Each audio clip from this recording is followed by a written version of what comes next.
Merit స్కాలర్షిప్లు, అత్యాధునిక వసతి సౌకర్యాలతో భోజనాలు, బంపర్ ఆఫర్లతో 50 కోర్సుల్లో సీట్లు గ్యారంటీ ప్రకటించింది మన కాంచీ యూనివర్సిటీ. ప్రముఖ కంపెనీల్లో ప్లేస్మెంట్ అవకాశాలు. ఇంకెందుకు ఆలస్యం? వెబ్సైట్ ని సందర్శించండి. వివరాల కోసం నంబర్లకు కాల్ చేయండి.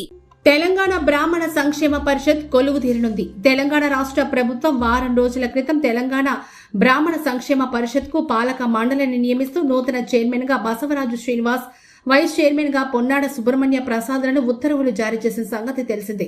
దీనిలో భాగంగా పరిషత్లో నూతన చైర్మన్, వైస్ చైర్మన్లు పదవి బాధ్యతలు తీసుకునేందుకు ముహూర్తం ఖరారు చేసుకున్నారు. గురువారం మే 14వ తేదీన పదవి బాధ్యతలను అధికారికంగా చేపట్టేందుకు సన్నాహాలు మొదలుపెట్టారు. హైదరాబాద్ నాగోల్లోని బండ్లగూడలో ఉన్న వసంత విహార్ ఫంక్షన్ హాల్లో ఈ కార్యక్రమానికి వేదిక కానుంది. హాలులో బ్రాహ్మణ సంఘాల సమాహారం, Brahmins organisation for social service BOSS chief కోఆర్డినేటర్ గా సేవలందిస్తున్న బసవరాజు శ్రీనివాస్ పరిషత్ చైర్మన్ కావడంతో ఘనంగా సత్కరించేందుకు ఏర్పాట్లు చేస్తూ వైస్ చైర్మన్ ను కూడా సన్మానించనున్నారు. ఇదే కార్యక్రమంలో ముందుగా అధికారికంగా చైర్మన్, వైస్ చైర్మన్లు పదవి బాధ్యతలు స్వీకరించనున్నారు. ఈ కార్యక్రమానికి రాష్ట్ర ఐటీ శాఖ మంత్రి దుద్దిళ్ల శ్రీధర్ బాబు, దేవాదాయ శాఖ మంత్రి కొండా సురేఖలు హాజరు కానున్నారు. వీరితో పాటు ప్రజాప్రతినిధులు, దేవాదాయ శాఖ అధికారులు, పరిషత్ అధికారులు పాల్గొనున్నారు. అధికారిక పదవి బాధ్యతలు చేపట్టిన తర్వాత బాస్ ఆధ్వర్యంలో బ్రాహ్మణ సంఘాల నాయకులు వీరిని సత్కరించనున్నారు. రాష్ట్రం నలుమూల నుంచే కాకుండా ఏపీ, తమిళనాడు, కర్ణాటక రాష్ట్రాల నుంచి తరలిస్తున్న బ్రాహ్మణుల కోసం ఘనంగా ఏర్పాటు చేస్తున్నారు.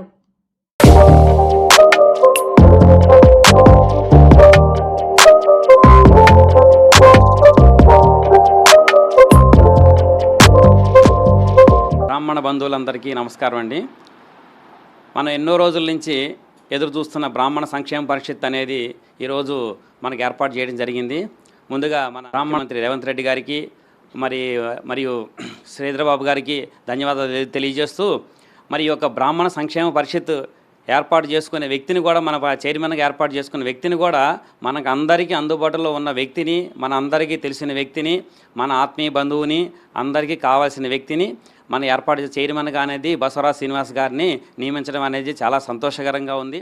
ముందుగా బ్రాహ్మణ సేవా సమాఖ్య ద్వారా నేను కూడా అధ్యక్షుడిగా వారికి కూడా శుభాకాంక్షలు తెలియజేస్తున్నాను. బళ్ళగూడలోని వసంత విహార నందు మన బ్రాహ్మణ పరిషత్ చైర్మన్ బసవరాజు శ్రీనివాస్ గారు మరియు వైస్ చైర్మన్ పొన్నాడ సుబ్రహ్మణ్యం గారు, వీళ్ళిద్దరూ కూడా పదవి బాధ్యతలు అనేది స్వీకరించడం జరుగుతోంది. గురువారం రోజున 14వ తారీఖు గురువారం రోజున ఉదయం 9:30 అనేది ఇద్దరు పదవి బాధ్యతలు అనేది అధికారికంగా తీసుకోవడం జరుగుతుంది. కాబట్టి బ్రాహ్మణ సంఘాలందరూ కూడా రావాలని చెప్పేసి ఈ సందర్భంగా కోరుకుంటున్నాం. దానికి బాస్ ఆధ్వర్యంలో అనేది ఇప్పటికే ఏర్పాట్లు చేసేసాము. అందరికీ ఆహ్వానించడం జరిగింది. అలాగే ఈ యొక్క కార్యక్రమానికి మన మినిస్టర్ దుద్దిళ్ల శ్రీధరబాబు గారిని కూడా ఇన్వైట్ చేయడం జరిగింది. అలాగే మన ఎండోమెంట్స్ మినిస్టర్ కొండా సురేఖ గారిని కూడా ఆహ్వానించడం జరిగింది. వారి యొక్క సూచనల మీదట మన 14వ తారీఖున వసంత విహార్లో ఉదయం 9 గంటలకి పదవి స్వీకారం బసవరాజు శ్రీనివాస్ గారు ఏర్పాటు చేయడం జరుగుతోంది. కాబట్టి ముందుగా అధికార లాంఛనాల ద్వారా వారి పదవి బాధ్యతలు స్వీకరించిన తర్వాత బాస్ ఆధ్వర్యంలో అనేది ఈ యొక్క కార్యక్రమం అనేది వారికి సన్మాన కార్యక్రమం జరుగుతోంది. ఈ యొక్క సన్మాన కార్యక్రమానికి ఇప్పటికే మన రాష్ట్రాల్లో ఉన్న అందరికి సభ్యులకి, మన బ్రాహ్మణ సంఘ సభ్యులకి అందరికీ కూడా ఆహ్వానించడం జరిగింది. రాజకీయ ప్రముఖులకి ఇన్వైట్ చేయడం జరిగింది. అలాగే మన తెలుగు రాష్ట్రాల్లో ఉన్న బ్రాహ్మణ సంఘాలకు కూడా ఇన్వైట్ చేయడం జరిగింది. ప్రతి సంఘానికి కూడా రావాలని చెప్పి ఈ యొక్క పెద్ద ఎత్తున పండగలాగా చేసుకోవాలని చెప్పేసి మీరు అందరూ కదిలి రావాలని చెప్పేసి ఈ సందర్భంగా బాస్ చీఫ్ కోఆర్డినేటర్గా నేను తెలియజేస్తున్నాను. మరి బసవరాజు శ్రీనివాస్ గారికి చైర్మన్ పోస్ట్ అనేది ఇవ్వడం అనేది చాలా సంతోషకరంగా ఉంది. ఎందుకంటే అలాంటి మహోన్నత వ్యక్తి ఈ రోజున మనకి రావడం అనేది చాలా సంతోషంగా, అందరికీ తెలిసిన వ్యక్తి, మన అందరితో కలిసి మెలిసిన వ్యక్తి, ఏదైనా బ్రాహ్మణ ఐక్యత కోసం పాటుపడే వ్యక్తి. కాబట్టి గత సంవత్సరమే మనకు బాస్ అనేది ఏర్పాటు చేసి బ్రాహ్మణ ఐక్యత కోసం అని చెప్పి బ్రాహ్మణులందరూ ఏకం కావాలని చెప్పేసి వారు ఒక భాషను ఏర్పాటు చేయడం జరిగింది. ఆ సంస్థ ద్వారా బ్రాహ్మణులందరూ ఐక్యం కోసం అని చెప్పేసి వారు తప్పిస్తున్నారు. ఆ సందర్భంగానే మన ఒక కాంగ్రెస్ అనేది గుర్తించి, మన ప్రభుత్వాన్ని గుర్తించి వారికి ఈ యొక్క అవకాశం అనేది ఇవ్వడంతో మన బ్రాహ్మణ ఐక్యత అనేది మనం చాటుకోవాలని చెప్పేసి మనం అనుకుంటున్నాము.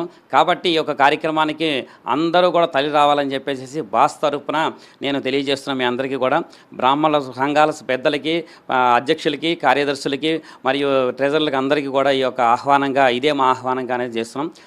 అదేవిధంగా మరి వసంత విహార్లో ఈ యొక్క కార్యక్రమం జరగడానికి అన్ని రకాల ఏర్పాట్లు అనేది ఇప్పటికే చేయడం జరిగింది. పలు రకాల ఏర్పాట్ల నుంచి, ఎందుకంటే ఇతర ఊళ్ళ నుంచి వస్తున్న వాళ్ళందరికీ కూడా సౌకర్యార్థం కోసం వాళ్ళు కార్ పార్కింగ్ కోసం ఏర్పాట్లు చేసుకోవాలన్నా కూడా కార్ పార్కింగ్ కూడా ఏర్పాటు చేయడం జరిగింది. వాళ్ళు కొంతమంది ముందుగా వస్తామని చెప్పేసి తెలియజేస్తున్నారు కాబట్టి వారికి కూడా సౌకర్యార్థం కోసం అక్కడ అనేది అంతా కూడా మన గెస్ట్ హౌస్లు రూములు అనేది ఏర్పాటు చేయడం జరిగింది. ఎవరైనా కూడా ఇతర ప్రాంతాల నుంచి రావదలుచుకున్న వారైతే కనుక ముందుగా మాకు తెలియజేసినట్లయితే కనుక వారికి అన్ని రకాల ఏర్పాట్లు అనేది ఏర్పాటు చేస్తామని చెప్పేసి బాస్ తరపున మీకు తెలియజేస్తున్నాము. కాబట్టి మీరందరూ కూడా పెద్ద సంఖ్యలో రావాలని చెప్పేసి మరీ తెలియజేస్తున్నాము. ఈ యొక్క బ్రాహ్మణ గత 2 సంవత్సరాలుగా మనం ఎదురు చూసిన పరిషత్ అనేది మరి ఈ రోజున ఏర్పాటు చేయటం చోటి మరి బ్రాహ్మణుల ఐక్యతని, బ్రాహ్మణుల కోరికలు ఏదైతే కనుక ఉన్నాయో మనం అందరం కూడా సాధించుకునే వ్యక్తి మన దగ్గర ఉన్నాడు కాబట్టి వారి సన్మానించుకొని వారి ద్వారా మన వినతి పత్రాలు సమర్పించుకొని బ్రాహ్మణ పరిషత్తును ముందుకు తీసుకెళ్ళి బ్రాహ్మణ ఐక్యత చాటుదామని చెప్పేసి ఈ సందర్భంగా తెలియజేస్తున్నాను. కాబట్టి ఈ ఆహ్వానాన్ని మన్నించి మీరు అందరూ కూడా తప్పక విచ్చేయాలని చెప్పేసి మరీ కోరుచుంటూ, సమస్యలపైనే వారి పోరాటం,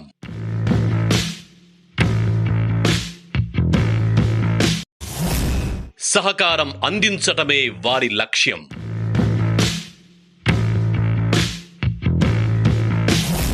సంప్రదాయబద్ధంగా కార్యక్రమాలు,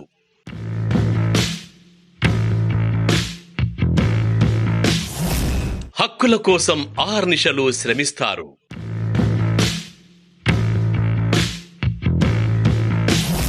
కష్టాల్లో ఉన్నవారి కన్నీరు తుడిచే మన నేతలు,